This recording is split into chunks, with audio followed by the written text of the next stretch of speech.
दानाय लुनाय हाबाफारिखौ बिटिआरआव गोख्रोंसिन खालामनाय थांखिजों फिन दानाय लुनायनि मिरु बेखेवदों इएम धनन्जय बसुमतारी बिथाङा। चिरां जिल्लानि सिङाव थानाय बेंटलाव फिन दानाय लुनाय हाबाफारिखौ बिटिआरआव फोजौनाय आरो गोख्रोंसिन खालामनाय थांखिजों दिनै दानाय लुनाय फोरोंथाय होग्रा मिरुखौ बेखेवनानै होयो मानगोनां बिटिआरनि इएम धनन्जय बसुमतारी बिथाङा। बिथाङा खौरांगिरिफोरनिसिम फोरमायनाय बायदिब्ला बे मिरुआव बिटिआरआव थानाय गासै हारिफोरनि दोरोङारि गाननाय जोमनाय हि दानायजों लोगोसे फोरोंनाय हाबाफारिबो लानाय जागोन। लोगोसे बिथाङा बुंबावनाय बायदिब्ला बांलादेशआ दानाय लुनायजों बुहुमाव मुंदांखा जानाय बायदि बिटिआरखौबो बुहुमाव दानाय लुनायजों मुंदांखा खालामनो हागोन होनना बुंथियो। बेखेवनाय हाबाफारिनि सोमोन्दै मा बुंनो सानो? जोंहा गोथै बिटिआर ओनसोलाव आगोलनिफ्राय एचटिसि हेन्डलुम ट्रेनिं सेन्टारा 12थाल'मोन।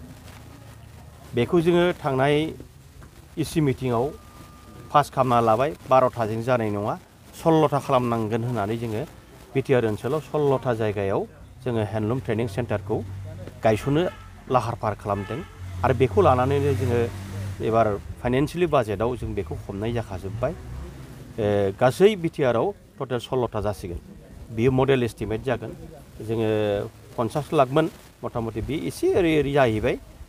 दा बेयाव जोङो बेंटलाव एचटिसि हेन्डलुम ट्रेनिं सेन्टार गोनांथार हिसाबै दिनै बे बेंटलाव जोंनि बेखेवबाय। नैबे न'आ माने हेन्डलुमनि न'आ बिराद गोबावनिफ्रायनो दङ, नाथाय बेयाव दानाय लुनाय जेबो सोलियामोन सिगां समाव। मानि थाखाय जादोंमोन? आं दानिसो सिगाङाव आं बुंखादों, खावलायखादों। बे स्पेसियेलि बे बेंटल एरिया बा जोंनि काजलगावनि साहा बे बेंटल एरियायाव माने जिथु हेन्डलुम ट्रेनिं सेन्टार दङ बेखौ मोजाङै प्रसार जादोंना जायाखै आंहा सन्देह दं। आरो बे जायगानि मानसिफ्रा मोजाङै माने गनायनानै लादोंना लायाखै आंहा बेयाव सन्देह दं। मानोना बेयाव जोङो रानिं स्टुडेन्टफोर दं, जायफोर बे रानिं स्टुडेन्टफ्रा ट्रेनिं लानो फैनाया खम बाहागो लानाया खम आं नुनो मोन्दों।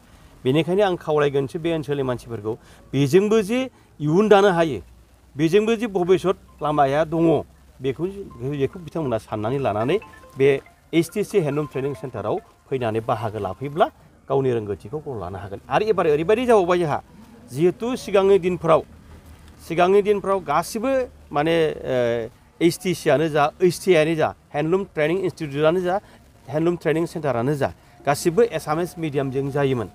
जिहेथु बियो दा जोंहा ट्रान्सफार मोनसे डिपार्टमेन्ट आरो जोंहा डाइरेक्टराबो मोनसे दंखायो। बेखायनो एबार जों एसि मिटिङाव पास खालामनानै लाबाय जे गासिबो बर' मिडियामजोंनो फरायनो हासिगोन, बर' मिडियामजोंनो लिरनो हासिगोन, बर' मिडियामजों ट्रेनिं होनानै बे साख्रि लानो हासिगोन आरो गावबो इन्डास्ट्रि बसायनानै लानो हासिगोन। बे बुस्थुखौ जों दिनै रोखायै बुंनो हाबाय। मा हारिनि बेयाव दानाय लुनाय? बेयाव जाथिय ट्रेडिसनेल, जोंनि आगोलनि ट्रेडिसनेल जिथु हेन्डलुमा बेयाव गासिबो जायगा मोनगोन। बेयाव पावारलुमनि खोथा गैया, जोङो हेन्डलुमखौ जायगा होदों। आरो दिनैहाय जोङो स्वनिर्भर नारियाव गथै आसामावनो चिरां जिल्लाया 1 नाम्बार। चिरां जिल्लाया बांसिनै साबसिनै जि साप्लाय हरनो हादों हेन्डलुमनि बुस्थुखौ। बेखायनो चिराङा दिनै गौरब। आरो बेजों लोगोसे सारा आसामावनो इडुकेसन डिपार्टमेन्टआवबो चिराङा 1 नाम्बार। आरो मोनसेबाव जेजेएम, सारा भारतआवनो जेजेएमनि स्किमा साबसिनै सोलिदों होनबा चिरां जिल्लायाव दिनै मोनथाम माबायाव सेक्टराव जोङो चिराङा 1 नाम्बाराव थांगासिनो दं। बेखायनो जोङो चिराङाव दिनै गोजोन लाबोबाय, गोजोन फैबाय। बे बुस्थुआ जोंनि सिगाङाव प्रमाना ओंखारबाय रोखायै।